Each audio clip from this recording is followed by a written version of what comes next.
She's perky, she's pink, and apparently she's a lesbian. This week we're diving into But I'm a Cheerleader, the satirical queer cult classic that took conversion therapy, flipped it on its pastel head, and gave us Natasha Lyonne in full camp glory.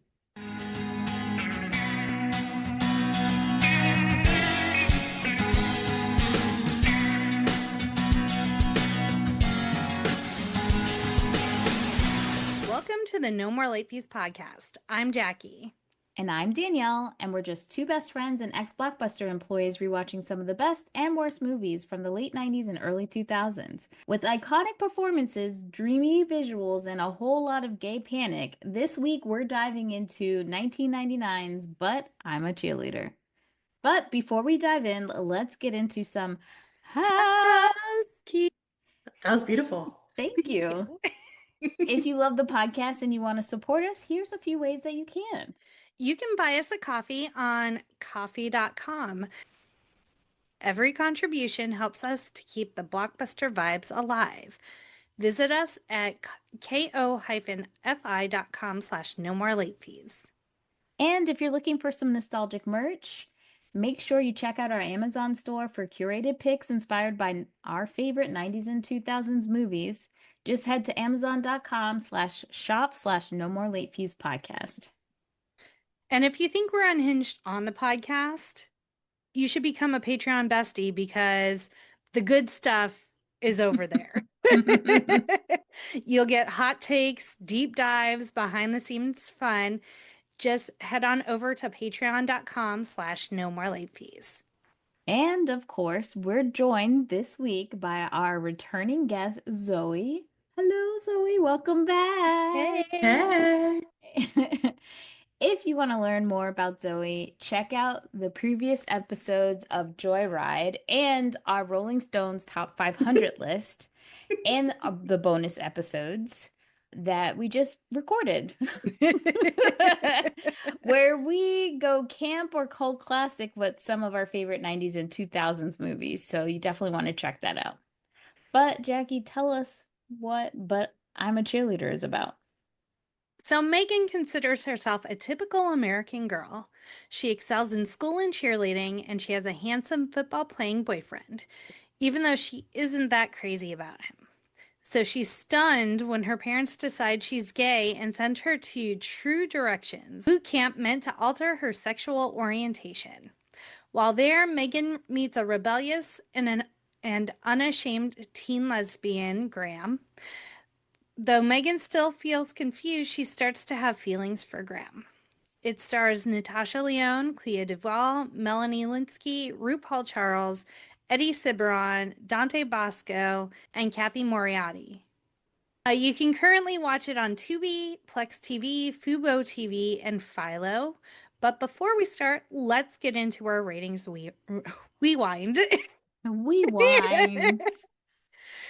Let's get into our ratings rewind. So, you know the drill. Before we get into the movie, we'll reveal the rating our Y2K versions of ourselves would give. And then at the end, we'll see if our current selves agree with our initial rating. Our scale consists of would buy it again. The best, would play on repeat. 5-day rental. Would watch again.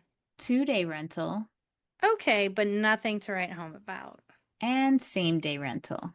Trash. Straight up trash. It's doghouse trash. Poor Kip Purdue. Poor Kip. All right, Zoe. I'm not going to say what your Y2K rating was because I don't know if you were born baby. Yet. Yeah. Was it? The movie was 99? Yeah. Yes. I was a year old. All right. Don't rub it in. We get it. We got into this last time. I did not want to do that again. But the first time you ever saw this movie, what did you think? I think it was a 5-day rental. It is. I think it's great. It's one of those though where I'm like, it hits too close to home. We'll get into it. Yeah. Jackie? I've never seen this movie. Oh, wow. I thought I had, and then I was watching, I'm like, is that RuPaul? Is that Rufio? Is that Kip Purdue? My brain was exploding all over the place. For me, it was a 5-day rental. I did not buy it. I remember seeing it, and it must have been one of my Blockbuster, like, I just rented it. Hmm. I don't know, watched it pretty quickly. But yeah, I think I loved all the colors. That was It is very It's pretty. so pretty. it is. All right, let's get into box office. So this movie had a budget of $1 million and it made it made $2.6 million. It doubled its money. Hey, it didn't Yeah, lose. That's not always bad. good. Yeah. Yeah. Director Jamie Babbitt and producer Andrea Sperling, they secured the financing from Michael Burns, who was the vice president of Prudential Insurance, after showing him the script at Sundance. Very odd combination. Yeah. Their one sentence pitch was two high school girls fall in love at a reparative therapy camp.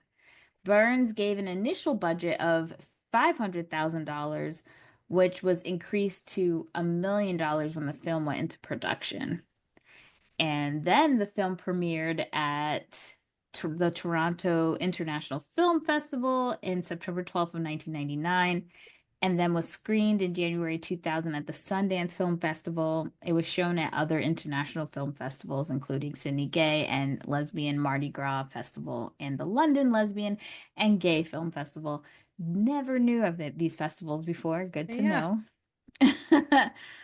And it got a 20th anniversary director's cut in 2020 and then a Blu-ray in 2021. But all that matters is what did Lil Raj have to say? Mm.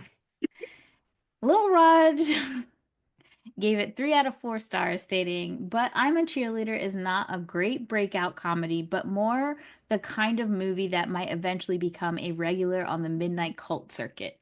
It feels like an amateur night version of itself, awkward, heartfelt, and sweet." To the corner with you, small Roger. But like he gave it such high ratings, but still like talking shit.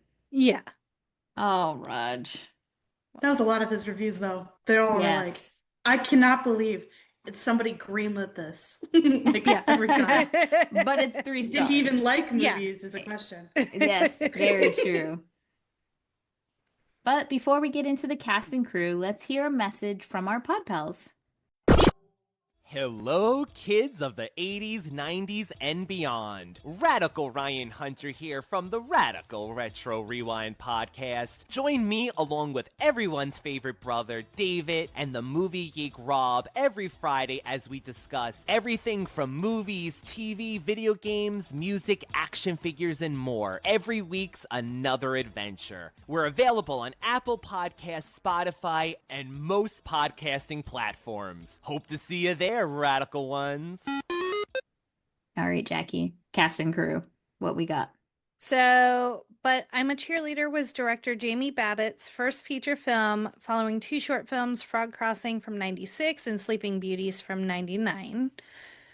I feel like I want to see Sleeping Beauties because like it's referenced a lot and a lot of people talk about it being good. So, Mhm. so from Sleeping Beauties, Babbitt recruited Clea Duvall because she starred in Sleeping Beauties to play Graham. Then she met most of the cast through Duvall, including Natasha Lyonne and Melanie Lynskey. So I thought that was really cute. I love the 3 of them being friends still to this day. Me too. And they're so sweet to each other, like on Instagram and stuff. Yeah. I love it.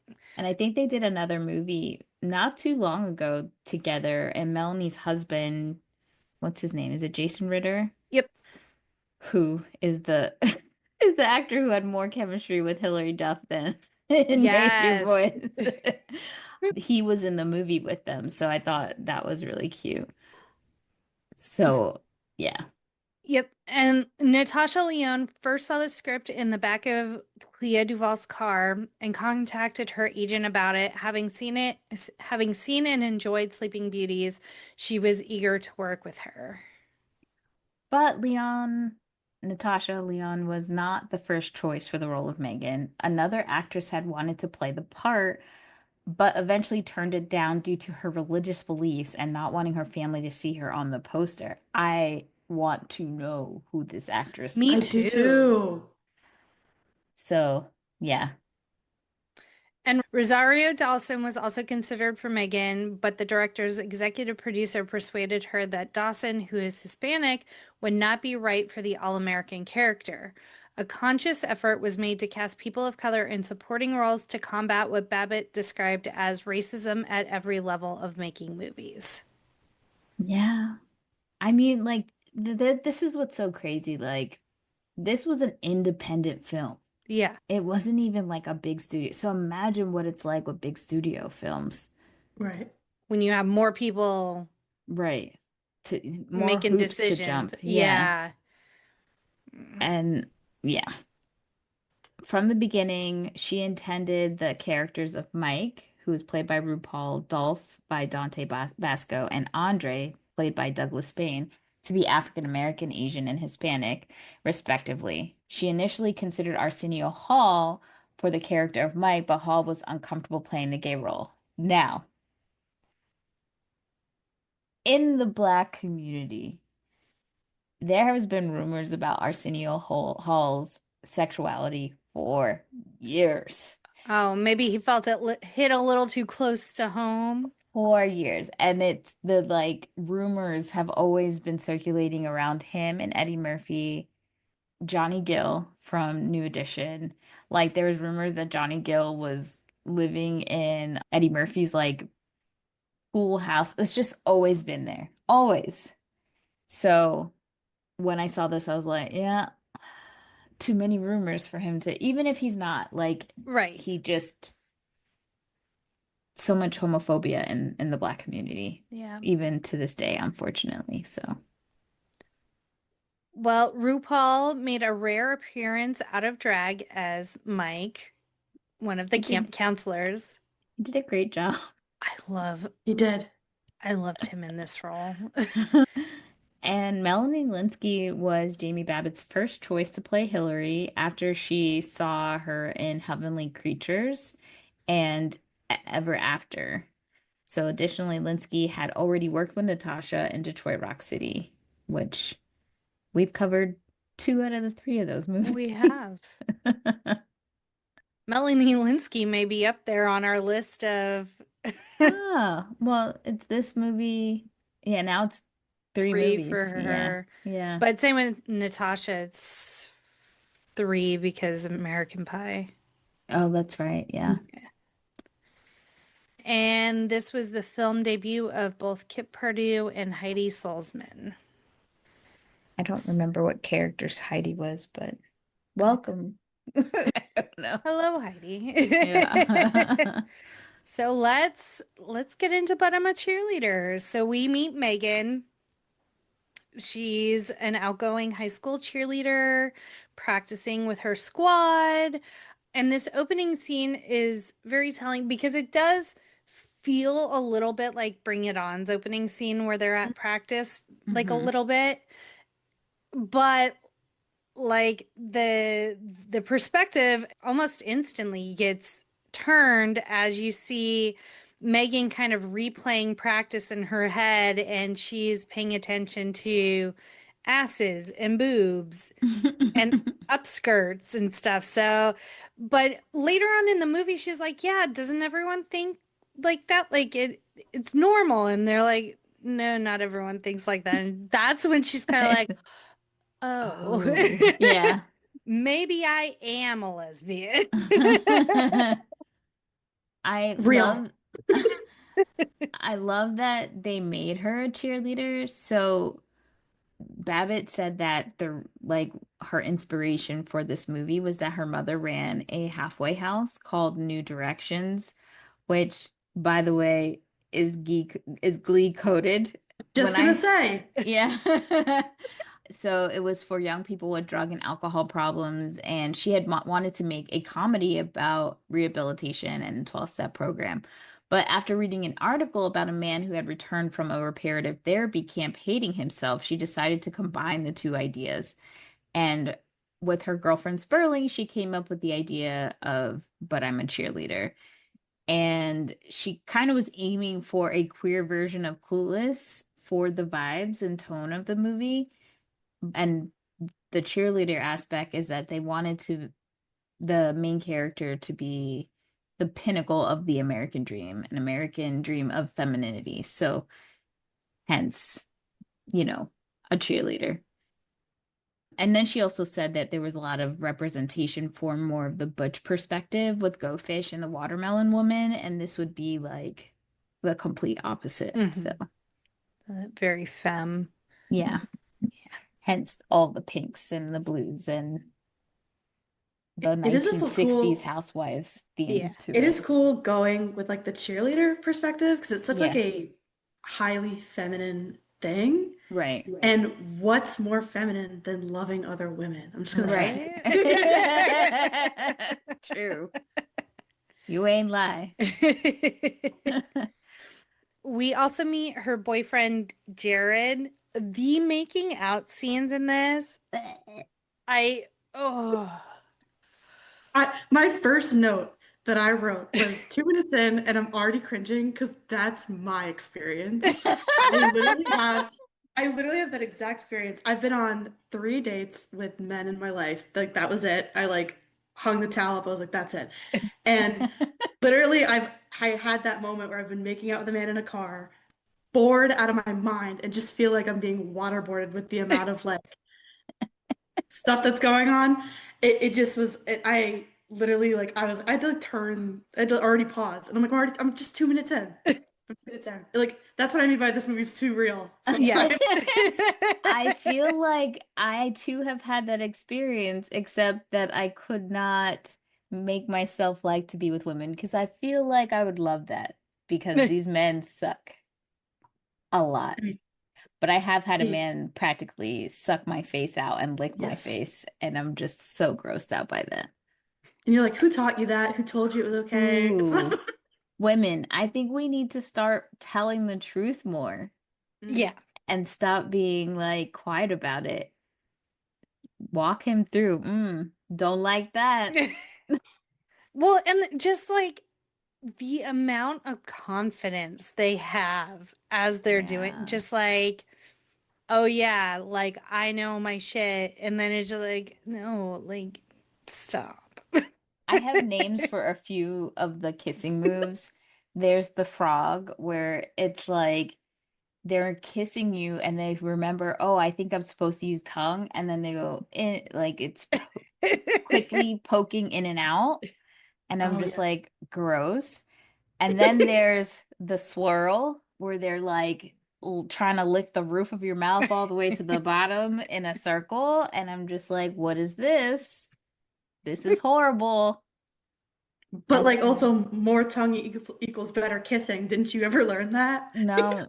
And then there's like the heaving and fast kissing. Like you sound out of breath. And I don't know why. But that only happens, I hate to say, when I'm kissing white men. I don't know what that's about. I think I've mentioned that a lot on the show when we watch movies and there's like make out sessions and it's just like this heavy breathing and I'm like, why is there such a rush? Please stop. Yeah, take your time. I would like to breathe. Boo, tomatoes. Tomatoes, tomatoes, tomatoes. So we also see Megan's home life. So she has a mom and dad.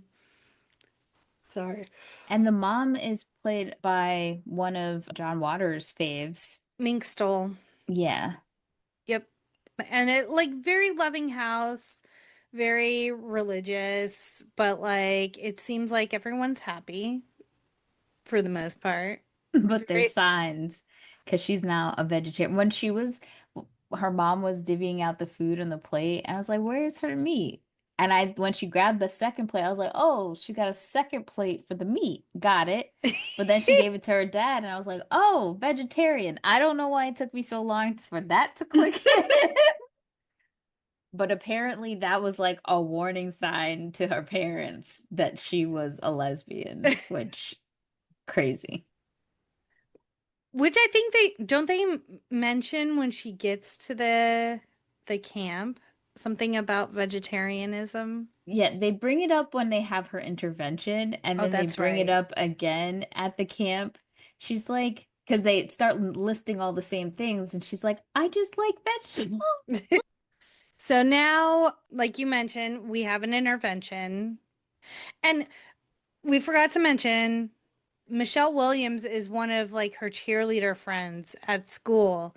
And as Megan is like closing her locker, like Michelle Williams' character comes behind it and like pulls the poster of like sexy lady in a bathing suit out of her locker and uses it as like exhibit Evidence. A in the intervention.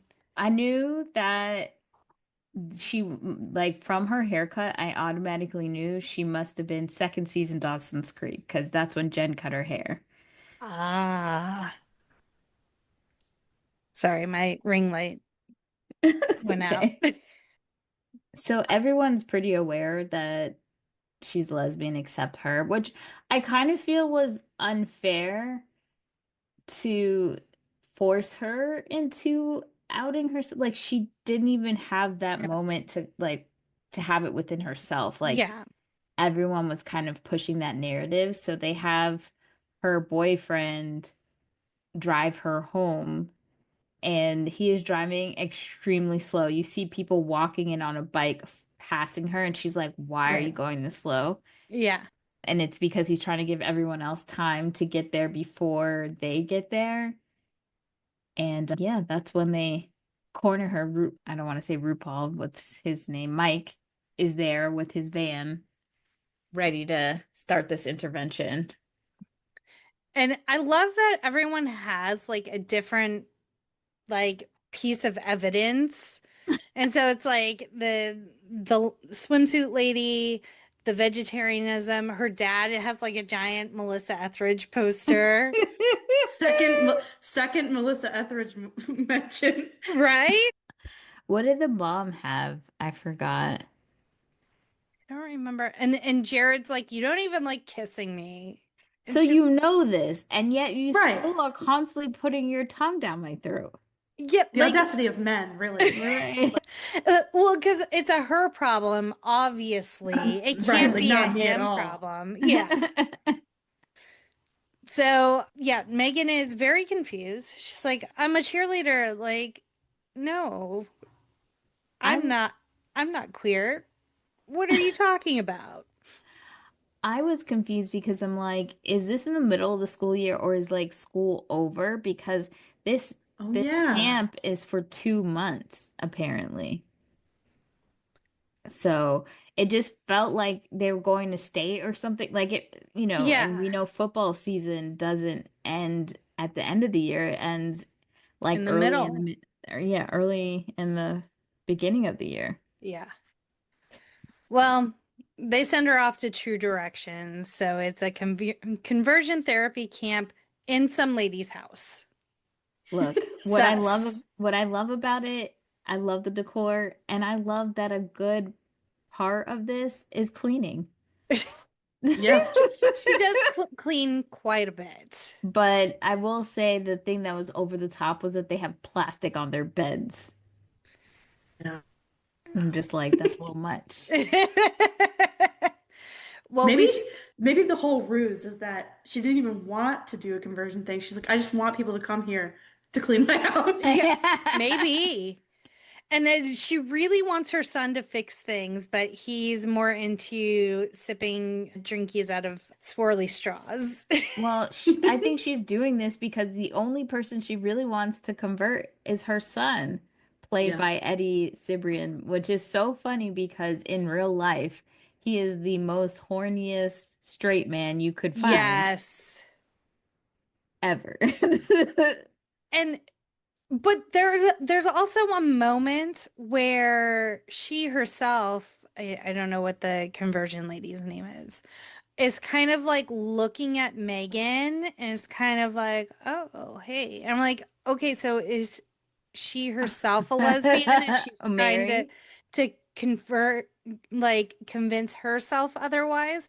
Plus, she has a gay son. Like, there were just so many like little tidbits here and there about just those two characters where I was like, got me side-eyeing you, Mary. And I love all the different characters that play the other campers. Did so Joel McKeely, who plays Joel, I think he is from Can't Hardly Wait. Then we know Dante Basco from everything. We have Melanie Lynskey, who plays Hillary. That's who, when she first comes to the camp, when Megan first comes to camp, she is shown around by Hillary. And then, And she gets to use her natural accent. They yeah, don't like make her have an American accent in this, which I loved. yeah. When she came on screen, I wrote down Melanie Lynskey try lesbianism challenge. We got this. We have yellow jackets. We have what, heavenly creatures, right? I'm like, come on. I know Jason Fritter, but like, come on. Right. I think the thing that shocks most of us is that Natasha Lyonne is not a lesbian. That too. So, yeah, great cast. Really great cast for a Mhm. shoestring budget. Yeah. Yeah. And so, yeah, they're doing a bunch of they're doing a bunch of chores. And I love that their first meeting with Megan and the rest of the crew is her sitting in a chair and them all like pretty much trying to break her to say that she's a homosexual. But it's just the details. They put a ribbon around the chair for her. It's like something for her to unwrap, like it's a gift. It's super weird. And they do that again when they give her clothes. She is in a hospital gown, question mark, Yes. as if like she needs to like completely she's contaminated and they have to start anew. It's very hilarious. And everything is very gendered. Like the Yes. men get blue outfits and have to fix cars and chop wood, and the women have to clean and wear pink and purple and frills and dresses. And some of their activities are what fake with baby dolls. It's like the baby alive that I used to have that actually poops and she puts like food coloring in it. It's just Yeah. like there's a lot of work that has gone into this insanity. So yeah, they try on wedding dresses Yes.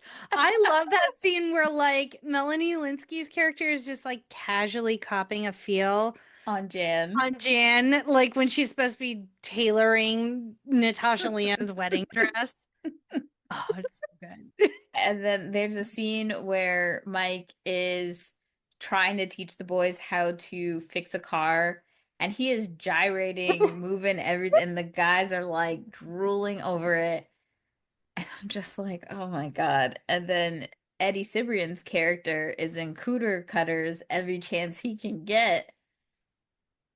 It's just it's the best, y'all.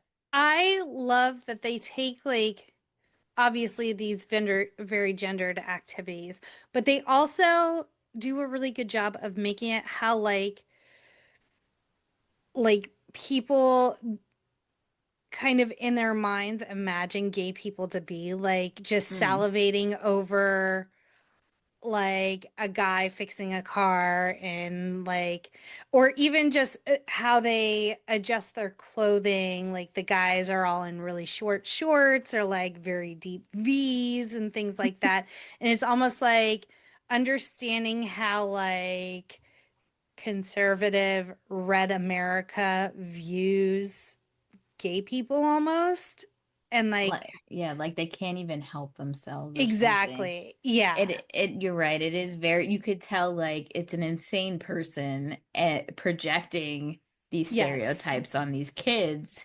yes, And a lot of them are so, like it's a comedy, but it's heartbreaking to watch the film yes, too, because to this day, like when this movie was made, we were so far behind in education and rights And now 20 plus years later, it makes us question, like, have we gotten any farther? It Yeah, feels like seriously. Right.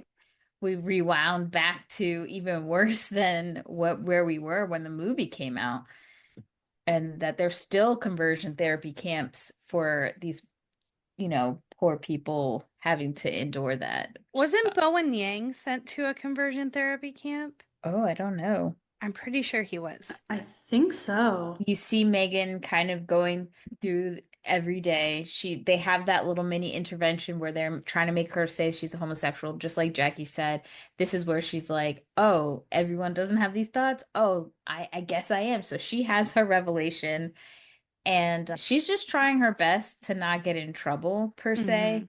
And she does bump heads Graham. with Graham a lot. Graham is over this place. She's smoking cigarettes. She's playing Mary like a fiddle, getting what she needs to get done.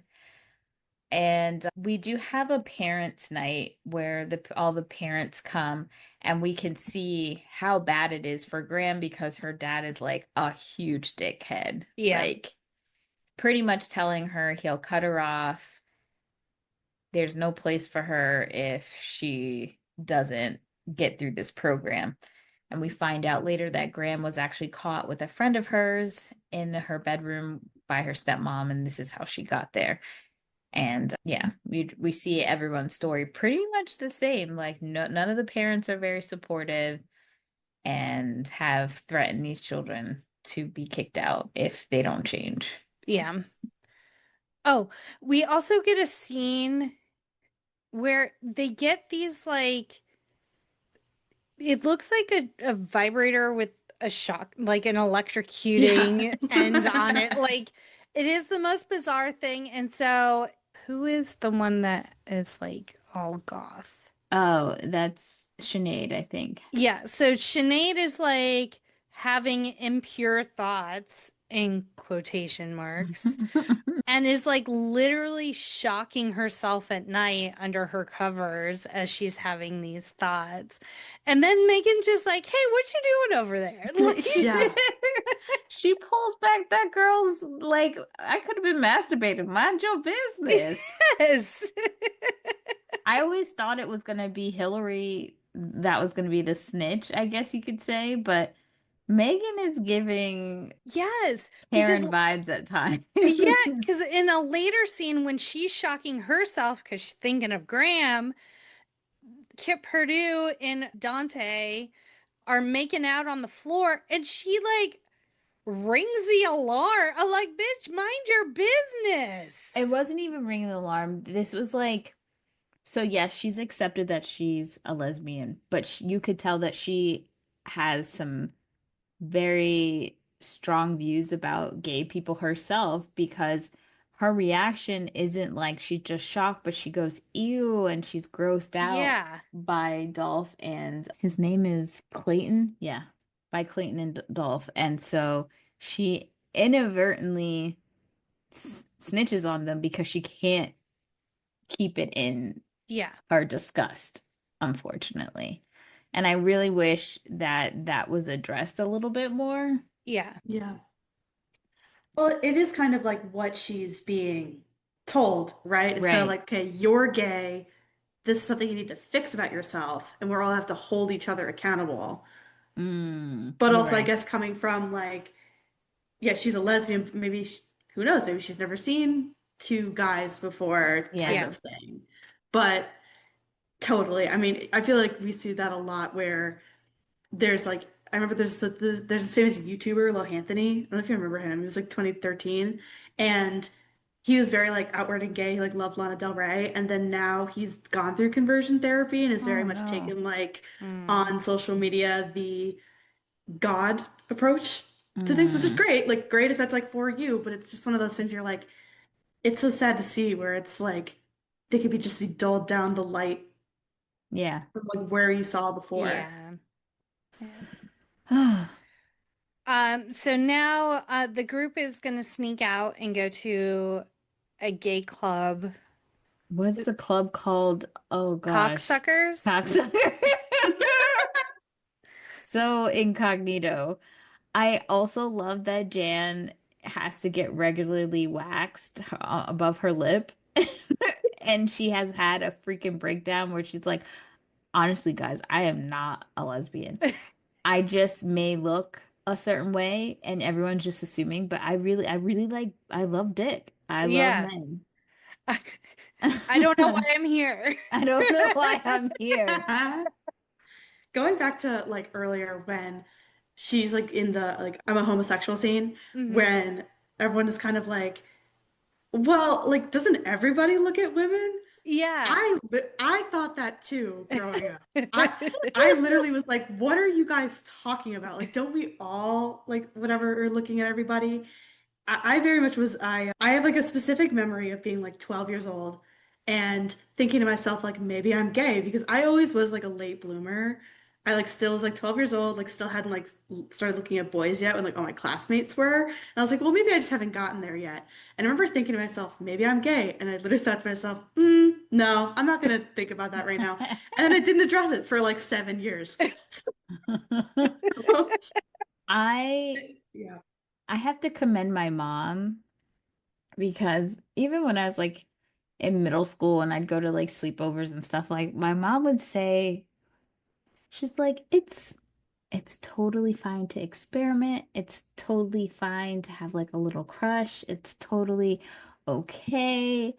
You know, the woman form is beautiful. And I was just like, what? Why are you telling me this, Christine? What? I was like, were you experimenting? Like, what are you talking about? And I just would be like, oh, Ma, stop. Like, I didn't want to talk about sex with her in any form at all.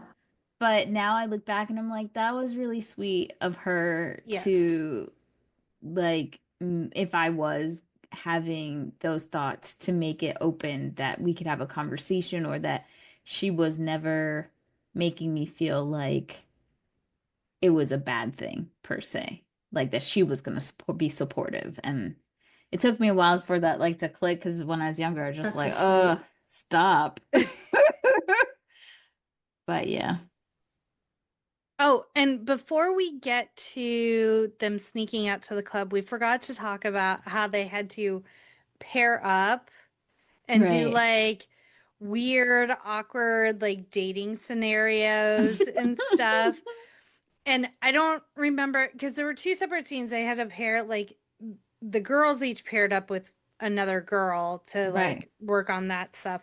But then later on they pair up with the guys and they have to like practice mimicking like intercourse and stuff, and they're like wearing these weird Adam and Eve That bodysuits, and I'm like, what is happening? that outfit was traumatizing and alone. It's what we're wearing to Beyonce, Danielle. Absolutely not. But also, like, what's crazy is that she has them like simulating gyrations and stuff, but she does Yes. it with her own son. Like, Yes. like Ugh, how I fucked know. up is it that you're literally trying to convert me from being gay, and then on top of it, you want me to be grinding on some girl, and you're giving me direction? Like, you are fucking with my brain. Also, they were like, excuse me, what about foreplay? And she's like, foreplay's for sissies. We're like, foreplay is for everyone, ma'am. You are Yes. mistaken. No. She's like, just jam it in. I'm like, Yeah. oh my God. Also, Uncomfy. when Dolph and what is his name? Clayton. When Dolph and Clayton get caught, she Mhm. tries to like get them to say who started it. And so then she ends up putting Clayton Clayton. in, literally, she's like, you're in the doghouse. So when she says that, you're like, okay, that just means he's in trouble. No, it's a literal doghouse that she puts him in and locks him in it. And I just kept thinking, I wonder if there's some way to use the bathroom. Like, what's Yeah. happening in this? And then she kicks out Dolph, so he leaves. And so And he goes to stay with, did they meet those guys, Larry and Lloyd? Did they meet them at the gay club they go to? well, they pick the girls up to take them to the club. So Okay. we meet them after Dolph is gone. So we don't know that he is with them. Yes. But it's like another alternative to the conversion therapy camp. It's just a place for like a safe house. a safe Right. house for teens, for gay teens to feel, love and not shame, Yeah. essentially. They go to the club and I'm going to have a hard time when we have to do before sunset or after sunset or whatever, this before sunrise, those movies, because Julie Delphi is a racist bitch. And I didn't find this out till more recently. Forgot what she was talking about. She was on a panel and she kind of went on about Black women. So I was just like, you can go fuck yourself. So when she was on screen, I was like, but anywho, she just makes a random cameo and she is dancing with Megan. And so Graham is dancing with Sinead. Is that right? Sinead? Yes. Yeah. Sounded weird when I said it. And Megan gets really jealous and runs outside, and that's when Graham runs outside and they have their first kiss. And then it's like lovey-dovey. We're gonna make out and touch each other secretly and get through this conversion therapy, I guess. And then I'm trying to look and see what happens next. Well, go ahead. No, I was gonna say they pretty much is just like what do you call those things? Oh damn. Situationship? No. When they show a montage. Thank you. Oh. A I thought we were still talking of the situationship. Yes, they're having a montage of them flirting and having a good old time and whatnot.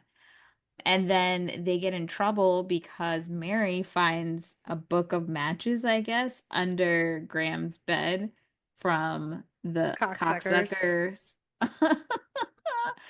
And so somehow Graham's able to quickly turn it around and say she has a crush on Joel. And this throws Mary into a loop. She is excited. She totally forgets about them sneaking out for a second. Yeah. And then everybody's parents are called to try to get down to who actually snuck out. And this is when it finally hits Megan that her parents, for the first time in her life, she realized her parents' love is conditional because they told her that they cannot support this lifestyle that she's living if she decides to be a lesbian, and that they will kick her out of the house, which I thought she was going to like stick up for herself and say, fuck it then, fuck y'all.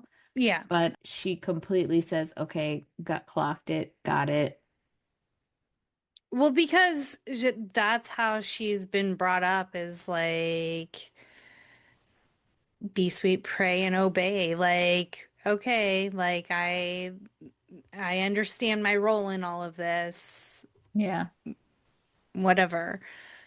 But and she's just a kid. Yeah, just trying to figure things out. She just learned she was gay like 2 seconds ago.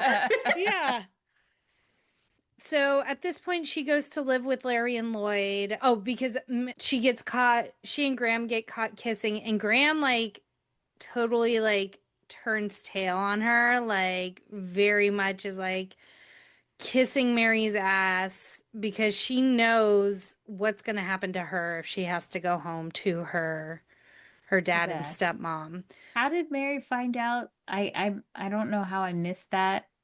How Mary found out that they were hooking up, because when you see the scene that you see, they wake up Megan and they're like, "You're in big trouble," and she's like, "What did I do?" So I don't know how did somebody snitch on them? Like, how did they get caught? I thought they found them in bed together. Oh, okay, maybe.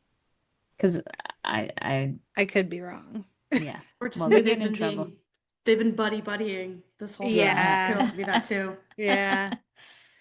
So yeah, Mary finds out, and she says, like, whoever will gyrate on my son, will simulate gyration, will be not in trouble. You'll be over it. And Megan's like, I just can't do that. So they kick her out. But then before she leaves, she finds out Graham has agreed to it. Mm-hmm. And she's like, I thought she liked me, so she's taking it kind of personal.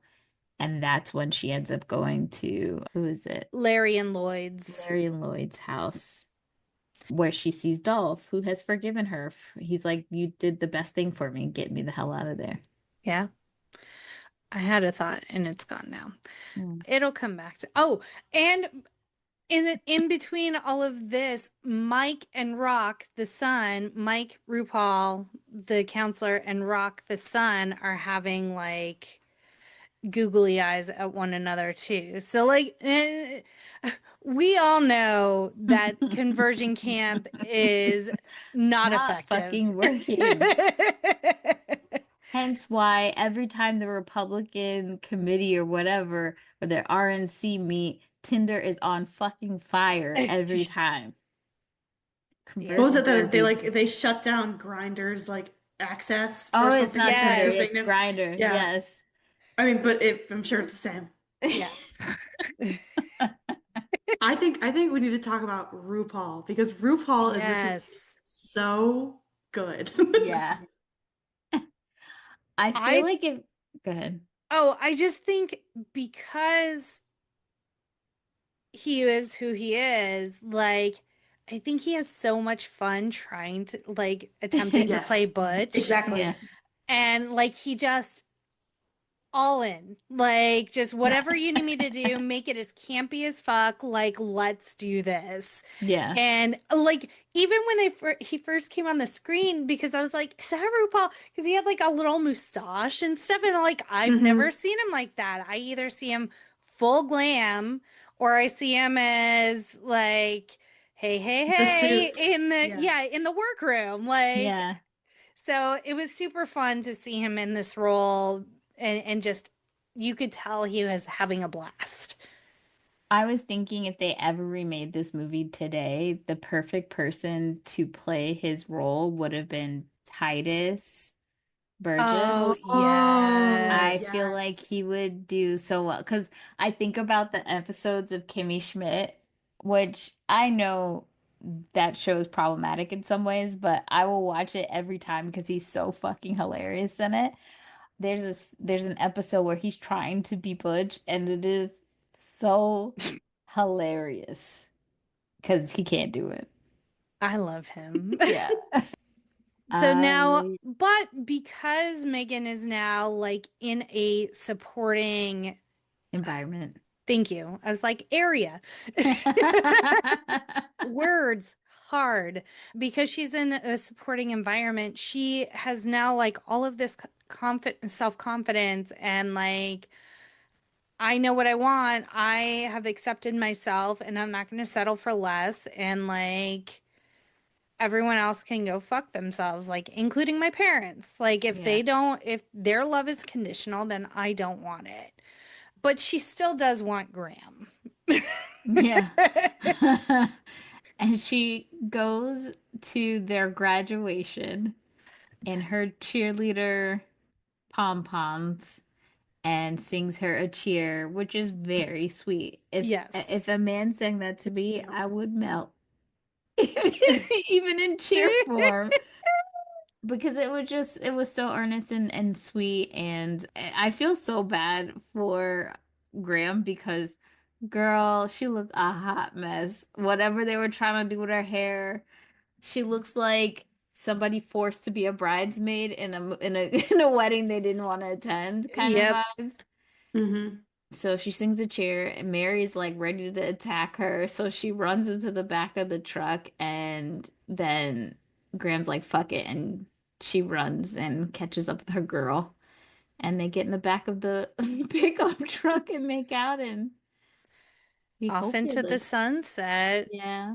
But then we do see in like a post-credit scene, Megan's dad is attending a Parents of Gay Children support group. So it seems like he's coming around in his own special way. I love the mom is there too, but she's like wrapped in a scarf.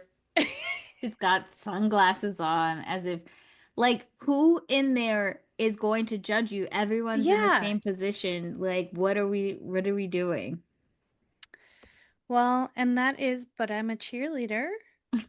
We did it. Did it. So Zoe, what are your hot takes on the movie? I think rewatching it, I don't like, so coming into it, I was like, oh, well, it's like a 5. But I think I'm down to, what was it, a 2? A I think I'm 2-day? down to Yeah. there. I think I'm down a 2-day rental. Jackie, what is your rating? I'll give it a 5. It was fun. It Mm. had its moments. I enjoyed it. I do see like the areas where it is problematic, but I mean, you can't go wrong with RuPaul trying to be Butch. No. And I think it is more for me that it's too real. Yeah. Yeah. It's like This is a I can't like documentary. I can't like devoid myself too much from Yeah. it. That's Yeah. more where I'm coming from. Yeah, for me it's a 5-day because I just remember because the concept for me at the time was something new. Like I didn't know that these kind of camps even existed Right. at the time. Mhm. So like it was a comedy, but it was educational at the same time. So, and I love the colors. I know that's sad, but I think it's a No, the beautifully, sets are beautiful. yeah, Well, it's even like gorgeous. for having the budget at it, like those Right. outfits slapped. Yeah, Like they were so thoughtful and just the right amount of camp where you're like, I get what you're trying to do. yeah. I think it's funny because the night outfits that they wore, Myrtle was not playing. She used to buy me those. I look like a 50s housewife and thought it was totally normal. I remember I was dating a guy and I wore like it had a little you could tie a bow and then it had like a little nightie under or whatever. And this was just like my regular pajamas. He's like, "What the fuck?" He's like, "I'm not mad at it because it's hot as hell, but it's also like something my grandma would wear." So it's like I thought it was cute. My grandma got it for me. It was like seafoam green.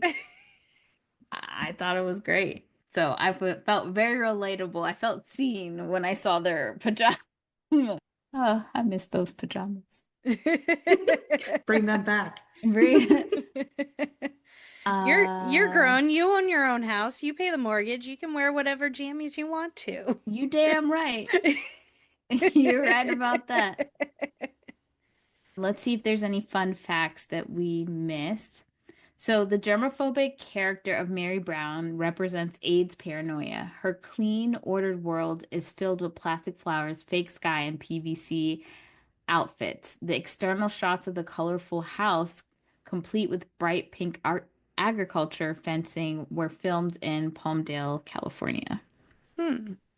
The director said that her influences for the look and feel of the film included John Waters, David LaChapelle, Edward Scissorhands, and Barbie. I immediately, all of those. Yes, she nailed it. Definitely. I didn't even think about Edward Scissorhands. Yeah.